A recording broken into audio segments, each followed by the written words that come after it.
ஓம் ஸ்ரீ திருச்செந்தூர் வேலவன் துணை அன்பர்கள் யாவருக்கும் என்னுடைய அன்பான வணக்கங்கள். நான் பண்டிட் பாலசுப்ரமணி கோடம்பாக்கத்தில் இருந்து சதயம் ஸ்டார் அஸ்ட்ரோ டிவி நேயர்கள் அனைவருக்கும் என்னுடைய வணக்கங்களை தெரிவித்துக் கொள்கின்றேன். வருகின்ற 11/2/2024 அன்று மிகச் சிறப்பான தமிழ் வழி எண்கணித ஜோதிட வகுப்பை எடுக்க இருக்கின்றோம். இந்த வகுப்பிலே பல தலைப்புகளில் சிறப்பான முறையில் பாடமானது எடுக்கப்படுகின்றது. அதாவது நீங்கள் அனைவரும் ஆங்கில வழி எண்கணிதத்தை தான் இதுவரை பின்பற்றி வந்திருப்பீர்கள். ஆனால் தமிழ் வழி எண்கணிதமானது மிகவும் ஒரு சிறப்பான முறையில் செயல்பட்டு கொண்டிருக்கின்றது. எந்த இடத்தில் இந்த தமிழ் வழி எண்கணிதத்தை நீங்கள் உபயோகப்படுத்தினாலும் அது மிகச் சரியாகவே பொருந்தி வரக்கூடிய விஷயமாகத்தான் இருக்கின்றது. பல ஆயிரம் ஜாதகங்களை ஆய்வு செய்துதான் இந்த முடிவுகளை உங்களுக்காக வழங்குகின்றோம். தமிழ் வழி எண்கணிதமானது முற்றிலுமாக ஆங்கில வழி எண்கணிதத்திலிருந்து மாறுபட்ட ஒரு எண்கணிதம், மிகவும் சரியாக புரிந்து வருகின்ற எண்கணிதம். இந்த வகுப்பிலே கலந்து கொண்ட மாணவர்கள் அனைவருமே நான் சொன்ன இந்த எண்கணிதத்தை பின்பற்றி வாழ்வில் ஒரு சிறப்பான நிலையை அடைந்திருக்கின்றார்கள். நாம் சொல்கின்ற விஷயங்கள் எந்த அளவிற்கு உண்மைத்துவம் வாய்ந்தது என்பதையும் இதற்கு முன்பு படித்த மாணவர்கள் அறிவார்கள். அப்படிப்பட்ட ஒரு அருமையான தமிழ் வழி எண்கணித ஜோதிட வகுப்பை எடுக்க இருக்கின்றோம். இந்த வகுப்பிலே இடம்பெறக்கூடிய சில கருத்துக்களை, சில விஷயங்களை நான் இன்று உங்களோடு பகிர்ந்து கொள்கின்றேன். இந்த வகுப்பிலே தமிழ் வழி எண்கணிதம் எப்படி செயல்படுகின்றது, இந்த தமிழ் எண்கணிதத்தை எப்படி கண்டுபிடிப்பது, இந்த தமிழ் எண்கணிதமானது எப்படி செயல்படுகின்றது என்பதை வகுப்பிலே தெள்ள தெளிவாக சொல்லிக் கொடுக்கின்றோம். அதே போல் பார்த்தீர்கள் என்றால் PUJ ஜோதிட சிஸ்டம், இந்த தமிழ் எண்கணிதத்தை பின்பற்றி PUJ ஜோதிட சிஸ்டத்தை உபயோகப்படுத்துவது எப்படி. அதாவது PUJ ஜோதிட சிஸ்டம் என்றால் பெயர் உச்சரிப்பு ஜோதிடம். ஒருவருடைய பெயரை எப்படி உச்சரிக்கின்றார்களோ அதனுடைய அடிப்படையில் தான் அவருடைய வாழ்க்கை அமைகின்றது என்பதை பல ஜாதகங்களை ஆய்வு செய்து நிரூபித்திருக்கின்றோம். அப்படிப்பட்ட இந்த PUJ ஜோதிட சிஸ்டத்தை எப்படி கண்டுபிடிப்பது, அதன் மூலமாக எப்படி நம்முடைய பெயரை அல்லது நம்முடைய பொதுவாக நம்முடைய தொழில் சார்ந்த ஒரு பெயரை எப்படி மாற்றிக்கொள்வது என்ற விஷயங்களை எல்லாம் மிகவும் சிறப்பான முறையில் வகுப்பிலே கற்றுக் கொடுக்கின்றோம்.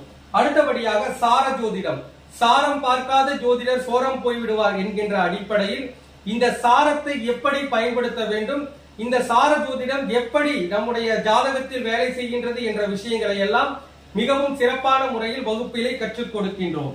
அடுத்தபடியாக உங்களுடைய வாகன எண், உங்களுடைய அலைபேசி எண் எப்படி அமைந்திருக்கின்றது, இதனுடைய அடிப்படையிலே உங்களுடைய வாழ்க்கை எப்படி இருக்கும், அப்படி சரியில்லாத பட்சத்தில் அந்த எண்களை எப்படி மாற்றிக்கொள்வது என்ற பரிபூர்ணமான விஷயங்களை எல்லாம் வகுப்பிலே தெள்ள தெளிவாக கற்றுக் கொடுக்கின்றோம். அடுத்தபடியாக பிறவி எண், அதாவது நீங்கள் பிறந்த தேதி, பொதுவாக ஆங்கில தேதி அடிப்படையில் தான் நீங்கள் பலாபலன்களை அறிந்திருப்பீர்கள். ஆனால் இது முற்றிலும் மாறுபட்ட விஷயம். நீங்கள் பிறந்த தேதி, அதாவது நீங்கள் பிறந்த தேதி தான், தமிழ் தேதி தான் உங்களுடைய வாழ்க்கையை இயக்கிக் கொண்டிருக்கின்றது என்பது ஒரு நிதர்சனமான உண்மை. அது எப்படி வேலை செய்கின்றது என்ற விஷயங்களை எல்லாம் வகுப்பிலே தெள்ள தெளிவாக கற்றுக் கொடுக்கின்றோம். அடுத்தபடியாக பிறந்த கிழமை, நீங்கள் பிறந்த கிழமை தான் உங்களுடைய வாழ்வின் செயல்களை உறுதி செய்கின்றது, உங்களுடைய செயலுக்கான வெற்றி தோல்விகளை நிர்ணயம் செய்கின்றது என்பது ஒரு நிதர்சனமான உண்மை. அப்படிப்பட்ட நீங்கள் பிறந்த கிழமையினுடைய அடிப்படையில் உங்களுடைய ஜாதக கட்டத்தில் எப்படி உங்களுடைய நேரம் வேலை செய்கின்றது என்ற விஷயங்களை எல்லாம் வகுப்பிலே தெள்ள தெளிவாக கற்றுக் கொடுக்கின்றோம். உதாரணமாக தமிழ் வழி எண்கணித ஜோதிடத்திலே 5ஆம் எண்ணாக குருவை குறிப்பிட்டிருக்கின்றார்கள்.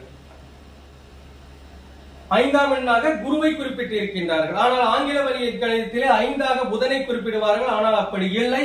இந்த 5 என்ற குருதான், 5ஆம் எண் என்பது குருவிற்கு உண்டானது. இது எப்படி எனில் குமாரசுவாமியம் நூல் சொல்லக்கூடிய அந்த எண்கள் வரிசைப்படிதான் இந்த குருவிற்கான எண் கொடுக்கப்பட்டிருக்கின்றது. அப்படிப்பட்ட இந்த 5ஆம் எண் எப்படி வாழ்க்கையில் வேலை செய்யும், இந்த 5ஆம் எண்ணை எப்படி எல்லாம் பயன்படுத்திக் கொள்ள முடியும், இது போன்று 9 எண்களுக்கும் உண்டான கிரகம் எது, அது ஜாதகத்தில் எப்படி வேலை செய்கின்றது என்ற முழுமையான விஷயங்களை வகுப்பிலே தெள்ள தெளிவாக கற்றுக் கொடுக்கின்றோம். உதாரணமாக பார்த்தீர்கள் என்றால் ஒரு ஜாதகர் கன்னி லக்னத்தில் பிறந்த ஜாதகர் என்று வைத்துக் கொள்வோம்.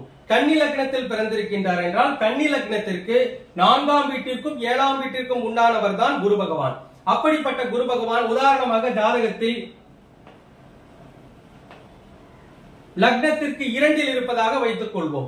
அப்பொழுது இந்த ஜாதகர் இந்த 5ஆம் எண்ணை பயன்படுத்துகின்ற பொழுது வாழ்க்கை முழுவதும் போராட்டத்தையும் தோல்விகளையுமே சந்தித்துக் கொண்டிருப்பார் என்பது மறுக்கவே முடியாத ஒரு உண்மை. ஏனென்றால் இந்த கன்னியா லக்னத்திற்கு 4ஆம் வீட்டிற்கும் 7ஆம் வீட்டிற்கும் உண்டான, அதாவது பாதகாதிபதி மற்றும் மாரகாதிபதி 4, 7க்கு உண்டான கேந்திராதிபதி தோஷம் பெற்ற குரு பகவான் லக்னத்திற்கு 2ல் அமர்வது என்பது சுகமில்லை. அப்படிப்பட்ட சூழ்நிலையில் அவர் 5ஆம் எண்ணை உபயோகப்படுத்தினாலோ அல்லது குருவிற்கு உண்டான அந்த நிறங்களை உபயோகப்படுத்தினாலோ கண்டிப்பாக, குரு என்றால் மஞ்சள் நிறம், அப்பொழுது மஞ்சள் நிறத்தை உபயோகப்படுத்துவது, 5ஆம் எண்ணை உபயோகப்படுத்துவது போன்ற விஷயங்கள் எல்லாம் மிக கடுமையான தோஷங்களை அந்த ஜாதகருக்கு வழங்கும். அப்பொழுது அவர் 5ஆம் எண்ணை பயன்படுத்துகின்ற பொழுது வாழ்வில் எப்பொழுதும் போராட்டங்களையும் தோல்விகளையும் சந்தித்துக் கொண்டே இருப்பார் என்பது ஒரு மறுக்கவே முடியாத ஒரு உண்மை. இப்படி 9 எண்களுக்கும் உண்டான கிரகம் எது, அந்த கிரகம் லக்னத்திற்கு எந்த பாவகத்திற்கு உண்டானவராக இருக்கின்றார், எந்த பாவகத்தில் இருக்க வேண்டும் என்பதையெல்லாம் மிக தெளிவான முறையில் ஆய்ந்து உங்களுடைய ஜாதகத்தில் இப்படி நிலை இருந்தால் அதை மாற்றிக்கொள்ள முடியுமா என்ற விஷயங்களை எல்லாம் தெள்ள தெளிவாக வகுப்பிலே கற்றுக் கொடுக்கின்றோம். அடுத்தபடியாக பார்த்தோம் என்றால் பியூஜே ஜோதிட சிஸ்டம், அதாவது பெயர் உச்சரிப்பு ஜோதிடம். ஒருவரை எந்த பெயரில் அழைக்கின்றார்களோ அந்த பெயரே அவருடைய வாழ்க்கையை வழிநடத்தி செல்கின்றது என்பது மறுக்கவே முடியாத ஒரு உண்மை. உதாரணமாக பார்த்தோம் என்றால்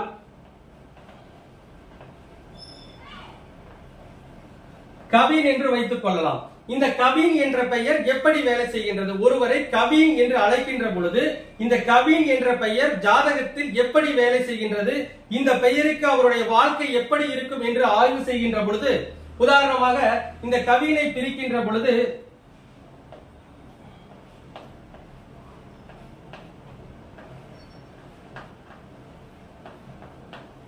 இப்படித்தான் இந்த எண்ணானது பிரியும். அப்படி பார்க்கின்ற பொழுது 4, 6, 10, 13, 15, அப்பொழுது 15 எண் என்றால் 6. அப்பொழுது கவின் என்ற பெயருக்கு 6ஆம் எண் தான் வேலை செய்யும். அப்பொழுது 6ஆம் எண்ணிற்கு உண்டான கிரகம் யார் என்றால் சனி பகவான். அப்படிப்பட்ட சனி பகவான் ஜாதகத்தில் எப்படி இருந்தால் அவருடைய வாழ்வில் மிகப்பெரிய ஏற்றம் வரும் என்றால், உதாரணமாக இந்த கவின் என்ற ஒரு பெயரை அழைக்கின்றார்கள், அவர் கன்னியா லக்னம் என்றே வைத்துக் கொள்வோம். கன்னியா லக்னத்திற்கு இந்த 6ஆம் எண்ணிற்கு உண்டான சனி பகவான் யார் என்றால் 5ஆம் வீட்டிற்கும் 6ஆம் வீட்டிற்கும் உண்டானவர். அப்பொழுது பூர்வ புண்ணியாதிபதி மற்றும் 6ஆம் வீட்டிற்கும் உண்டானவர். 5ஆம் இடம் என்பது பூர்வ புண்ணியஸ்தானம், 6ஆம் இடம் என்பது வேலை. அப்பொழுது 5, 6க்கு உண்டான சனி பகவான் உதாரணமாக லக்னத்திற்கு 10ல் இருப்பதாக வைத்துக் கொள்வோம். அப்பொழுது இந்த கவின் என்று அழைக்கக்கூடிய அந்த நபர் 5, 6க்கு உண்டான சனி பகவான், அவருடைய ஜாதகத்தில் 5, 6க்கு உண்டான சனி பகவான் 10ல் இருக்கின்ற பொழுது, ஒருவேளை அந்த ஜாதகர் வேலையில் இருக்கின்ற ஜாதகராக இருக்கின்ற பட்சத்தில் கண்டிப்பாக வேலையின் மூலமாக இந்த பெயர் அவருக்கு ஒரு மிகப்பெரிய ராஜயோகத்தை வழங்கும். வேலையில் ஒரு மிக உயர்வான நிலைகள் எல்லாம் அவருக்கு நிச்சயமாக ஏற்படும். இப்படி அந்த பெயர் உச்சரிப்பு என்பது உங்களுடைய பெயரை என்ன வகையில் அழைக்கின்றார்களோ அந்த பெயருக்கு உண்டான எண் என்ன என்பதை கண்டறிந்து அதை எப்படி பயன்படுத்துவது என்ற விஷயங்களை எல்லாம் பரிபூர்ணமாக வகுப்பிலே கற்றுக் கொடுக்கின்றோம். ஒருவேளை கவின் என்ற பெயர் சரியாக வரவில்லை என்றால் அதற்கு எப்படி வாழ்வியல் பரிகாரங்கள் செய்வது என்ற விஷயங்களையும் மிக தெளிவாக வகுப்பிலே கற்றுக் கொடுக்கின்றோம். அடுத்தபடியாக பார்த்தோம் என்றால் சார ஜோதிடம். சார ஜோதிடம் என்றால் சாரம் பார்க்காத ஜோதிடர் சோரம் போய் விடுவார் என்ற அடிப்படையில் இந்த சாரத்தை எப்படி பயன்படுத்த வேண்டும், அது ஜாதகத்தில் எப்படி வேலை செய்கின்றது என்ற விஷயங்களை எல்லாம் பரிபூர்ணமாக வகுப்பிலே கற்றுக் கொடுக்கின்றோம். ஒருவருக்கு நடக்கும் எந்த ஒரு திசையாக இருந்தாலும் சரி, அந்த திசைநாதன் என்ற நட்சத்திர அதிபதி தான் அந்த திசைக்குண்டான பலாபலன்களை மிக அதிகமாக வழங்குவார். அப்படிப்பட்ட பலாபலன்களை எப்படி அறிந்து கொள்வது? உதாரணமாக பார்த்தோம் என்றால் ஒரு ஜாதகர் விருச்சிக லக்னம் என்று எடுத்துக் கொள்ளலாம். ஒரு ஜாதகர் விருச்சிக லக்னம் என்று வைத்துக் கொள்ளலாம். இந்த விருச்சிக லக்னத்திற்கு 2ஆம் வீட்டிற்கும் 5ஆம் வீட்டிற்கும் உண்டான குரு பகவான் இந்த லக்னத்திற்கு ஒரு முழுமையான சுபர். அப்படிப்பட்ட இந்த குரு பகவானுடைய பலாபலன்கள் எப்பொழுது ஜாதகருக்கு கிடைக்கும்? உதாரணமாக குரு பகவான் லக்னத்திற்கு 11ஆம் இடத்தில் இருப்பதாக வைத்துக் கொள்வோம். அப்பொழுது இந்த குரு பகவானுடைய பலாபலன்களை அந்த ஜாதகர் எப்பொழுது முழுமையாக அனுபவிப்பார் என்றால், ஜாதகத்தில் புனர்பூசம், விசாகம், பூரட்டாதி நட்சத்திரத்தில் இருந்து ஏதேனும் ஒரு கிரகங்கள் திசை நடத்துகின்ற பொழுதுதான் இந்த 2ஆம் வீட்டிற்கும் 5ஆம் வீட்டிற்கும் உண்டான முழுமையான யோக பலன்களை அந்த ஜாதகர் அனுபவிப்பார். அப்படி பார்க்கின்ற பொழுது உதாரணமாக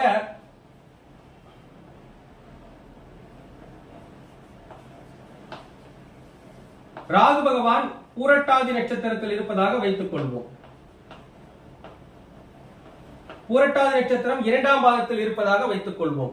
அப்பொழுது ராகு பகவான் பூரட்டாதி நட்சத்திரம் 2ஆம் பாதம், பூரட்டாதி நட்சத்திரம் 2ஆம் பாதம் என்பது ஒரு புஷ்கரண வம்ச பாதம், அதுவும் இன்னும் அதி உன்னத நிலையை குறிக்கின்ற அந்த நட்சத்திரத்தில் இருக்கின்றது. அப்பொழுது இந்த விருச்சிக லக்னக்காரர்களுக்கு ராகு பகவானுடைய திசை 4ஆம் இடத்தில் பூரட்டாதி நட்சத்திரம் 2ஆம் பாதத்தில் இருந்து நடத்துகின்ற பொழுது இந்த பூரட்டாதியினுடைய அதிபதி யார் என்றால் குரு பகவான் 2ஆம் வீட்டிற்கும் 5ஆம் வீட்டிற்கும் உண்டானவர் லாபஸ்தானத்தில் இருக்கின்ற பொழுது அந்த திசையில் கண்டிப்பாக அந்த ஜாதகம் ஒரு மிகப்பெரிய உயர்நிலையை தனம் சார்ந்த விஷயங்கள் மற்றும் அவர்களுடைய எண்ணங்கள் சார்ந்த விஷயங்கள் மூலமாக மிகப்பெரிய ஒரு லாபத்தை உயர்நிலையை அந்த ஜாதகர் சந்தித்தே தீருவார். இப்படிப்பட்ட சார ஜோதிடத்தை திசாபுத்தியில் எப்படி பயன்படுத்த வேண்டும் என்ற அற்புதமான விஷயங்களை எல்லாம் மிக முழுமையாக வகுப்பிலே கற்றுக் கொடுக்கின்றோம். அடுத்தபடியாக பார்த்தோம் என்றால் வாகன எண், அலைபேசி எண். அதாவது உங்களுக்கு அமைந்திருக்கின்ற அலைபேசி எண், மொத்த கூட்டு எண், அதே போல் வாகனத்தினுடைய எண், இந்த 2 எண்ணும் எப்படிப்பட்ட அந்த எண்ணில் வருகின்றது, அந்த எண் உங்களுடைய வாழ்வில் எப்படிப்பட்ட தாக்கத்தை ஏற்படுத்தி இருக்கும், இந்த அலைபேசி எண்ணை வாங்கிய உடனேயும் இந்த வாகன எண் உங்களுக்கு அமைய பெற்ற உடனேயும் உங்களுக்கு எப்படிப்பட்ட பலாபலன்கள் நடந்திருக்கும் என்பதை அந்த வகுப்பிலே கலந்து கொள்ளும் மாணவர்களிடம் நேரடியாக கேட்டு அதனுடைய உண்மைத்துவத்தை வகுப்பிலே விளக்கி அப்படிப்பட்ட எண் நமக்கு இருக்கலாமா அல்லது மாற்றிக்கொள்ள வேண்டுமா என்ற அற்புதமான விஷயங்களை எல்லாம் வகுப்பிலே தெள்ளத் தெளிவாக கற்றுக் கொடுக்கின்றோம். அடுத்தபடியாக பார்த்தோம் என்றால் பிறவி எண். அதாவது நான் ஏற்கனவே சொல்லி இருக்கின்றேன், நீங்கள் பிறந்த தேதி, அதாவது தமிழ் தேதி. உதாரணமாக சொல்ல வேண்டும் என்றால் ஒரு ஜாதகர் கடக லக்னத்தில் பிறந்த ஜாதகர் என்று வைத்துக் கொள்ளலாம்.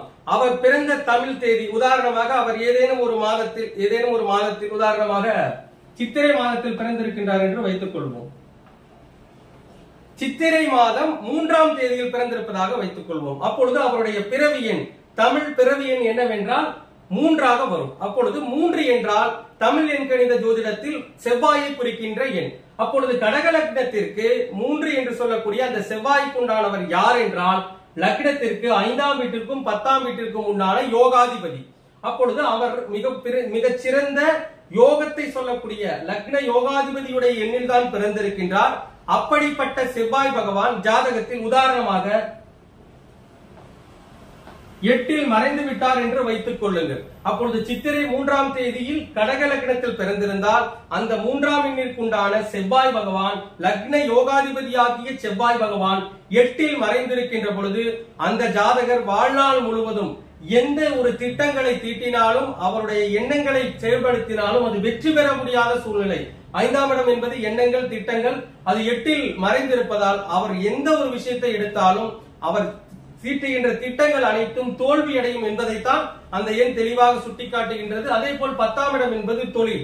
எந்த தொழிலை செய்தாலும் அவர் வாழ்வில் கண்டிப்பாக கடுமையான நஷ்டத்தை சந்தித்துக் கொண்டே இருப்பார். அதே போல ஒரு வேலைக்கு சென்றாலும் வேலையில் பலவிதமான மாறுதல்களை சந்தித்துக் கொண்டே இருப்பார். அப்படிப்பட்ட ஒரு நிலையை இந்த பிறவி எண் என்பது நிச்சயமாக வழங்கும். இப்படிப்பட்ட சூழ்நிலையில் நாம் என்ன வாழ்வியல் பரிகாரங்களை செய்ய வேண்டும் என்றால், உதாரணமாக பாருங்கள், 5ஆம் அதிபதி 8இல் இருக்கின்றார் என்றால் 5ஆம் இடம் என்பது பொதுவாகவே குழந்தைகள், 8ஆம் இடம் என்றால் பொதுவாக ஏழ்மை குழந்தைகளை எடுத்துக் கொள்ளலாம். அப்பொழுது பொதுவாக ஏழை குழந்தைகளுக்கு அவர்கள் நிறைய உதவிகள் செய்ய வேண்டும். அதே போல 10ஆம் அதிபதி 8இல் இருக்கின்ற பொழுது 10ஆம் இடம் என்பது கர்ம காரியம். அப்பொழுது கர்ம காரியம் செய்பவர்களுக்கும் உதவிகள் செய்ய வேண்டும், குழந்தைகளுக்கும் உதவிகள் செய்ய வேண்டும்.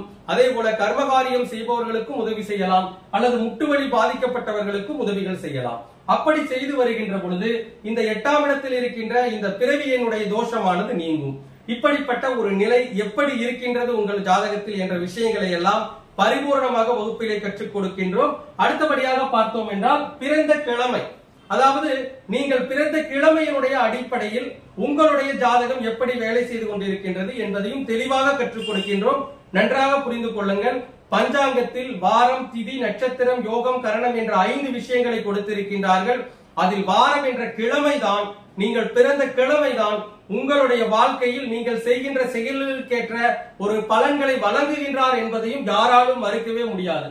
உதாரணமாக நாம் கடக லக்னம் என்றே வைத்துக் கொள்ளலாம். ஒருவர் திங்கட்கிழமை நாளில் பிறந்திருக்கின்றார் என்று வைத்துக் கொள்ளுங்கள். கடக லக்னம் திங்கட்கிழமை நாளில் அந்த ஜாதகர் பிறந்திருக்கின்ற பொழுது, உதாரணமாக இந்த கடக லக்னத்திற்கு சந்திர பகவான் யார் என்றால் லக்னாதிபதி, உங்களை செயல்படுத்துகின்றவர்.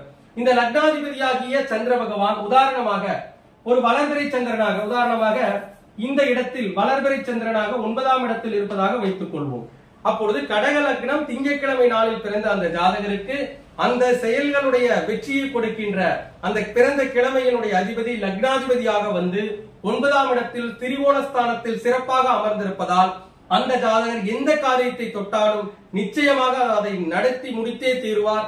அப்படிப்பட்ட சூழ்நிலையை நீங்கள் பிறந்த கிழமை தான் கொடுக்கும். ஒருவேளை அந்த பிறந்த கிழமையினுடைய அதிபதி லக்னத்திற்கு சுபராக வந்து மறைந்து விட்டால் அதற்கு எப்படிப்பட்ட வாழ்வியல் பரிகாரங்களை எல்லாம் செய்ய வேண்டும் என்ற விஷயங்களை எல்லாம் ஒவ்வொரு ஜாதகத்திற்கும் ஆய்வு செய்து வகுப்பிலே தெள்ளத் தெளிவாக கற்றுக் கொடுக்கின்றோம். அதற்கான பரிகாரங்களையும் கொடுக்கின்றோம். ஆக இந்த தலைப்புகளில் எல்லாம் பாடம் எடுக்க இருக்கின்றோம். எத்துணை மாணவர்கள் கலந்து கொண்டாலும் அத்துணை மாணவர்களுடைய ஜாதகமும் இந்த தலைப்பினுடைய அடிப்படையில் ஆராயப்படும். இந்த தலைப்பில் தவறாக இருக்கின்ற பட்சத்தில் அவருடைய ஜாதகம் இந்த தலைப்பில் சரியாக வராத பட்சத்தில் அதற்கு என்ன வாழ்வியல் பரிகாரங்களை செய்ய வேண்டும், அல்லது பெயர் மாற்றம் செய்ய வேண்டுமா, அல்லது எண்களை மாற்றம் செய்ய வேண்டுமா என்ற விஷயங்களை எல்லாம் அனைவருக்கும் வகுப்பில் கலந்து கொள்ளும் அனைத்து மாணவருடைய ஜாதகத்திற்கும் ஆய்வு செய்து அதற்கான விஷயங்களை நாங்கள் செய்து கொடுக்கின்றோம். ஆக இந்த வகுப்பிலே கலந்து கொள்ள விருப்பமுடைய மாணவர்கள் தாராளமாக எங்களுடைய அலைபேசி எண்ணிற்கு அழைத்து தங்களுடைய பதிவை செய்து கொள்ளலாம். வகுப்பு நடைபெறும் நாள் 11/2/2024 ஞாயிற்றுக்கிழமை. வகுப்பானது காலை 10 மணி முதல் மாலை 5 மணி வரை நடைபெற இருக்கின்றது. இது ஒரு ஜூம் கிளாஸ். இந்த வகுப்பிலே கலந்து கொள்ளும் அத்துணை மாணவர்களுக்கும் இந்த ரெக்கார்ட் வீடியோ வழங்கப்படும். இந்த வீடியோவை நீங்கள் வாழ்நாள் முழுவதும் பார்த்து பயன்பெற்றுக் கொள்ளலாம். ஆக இங்கே பதிவு செய்ய விரும்புபவர்கள் தாராளமாக பதிவு செய்து கொள்ளுங்கள். நன்றி, வணக்கம், வாழ்க வளமுடன்.